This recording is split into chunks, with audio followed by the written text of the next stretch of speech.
the Kean administration, by and large, benefited from a booming economy in the 80s. Is that correct? Well, it was an arc. The first 2 or 3 years were rough, and if you remember, the state had a very poor self-image. I think the governor came in. I can't remember now exactly what happened in that first term, but it was a very. I mean, I remember Ken Biederman talking around. At the time, I thought it was funny, and then I realized it happens every 8 years.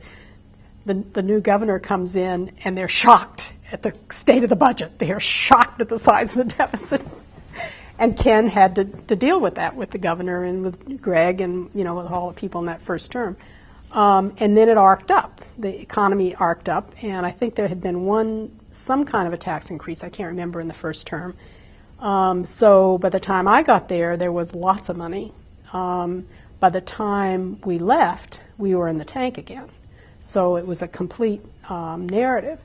I think we were pretty conservative about the debt and pretty conservative about the trust fund, transportation trust fund, precisely because if you build your expenditure rate on a cyclicality of revenue, you are in a very bad position later on.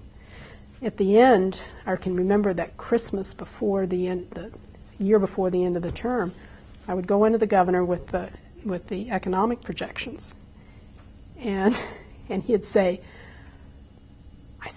Feather, he said, I don't know why you're so worried. He said, I drive by, he said, the shopping centers are full. And I'd say, yeah, Governor, but are they bringing bags out of the stores? And he'd say, yeah, he says they are bringing bags out of the store. I said, but they're soft bags, they're closed, they're tax exempt. There's no sales tax on them. I said they're not buying, durables, they're not buying radios, whatever, all the stuff, electronic stuff. And sure enough, that was the case. I mean, we had a major fall in the sales tax. But at other times, he could predict the corporate estimated taxes better than the economists because he had lots of friends. And he knew long before these guys filed how things were.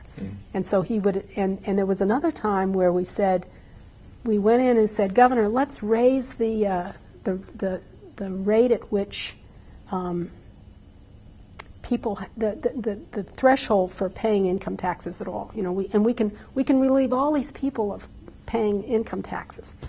And he said, don't be silly. He said, almost all of those filers are college kids. What are you doing? And sure enough, he was right. So he had a really remarkably intuitive feel for a lot of the internal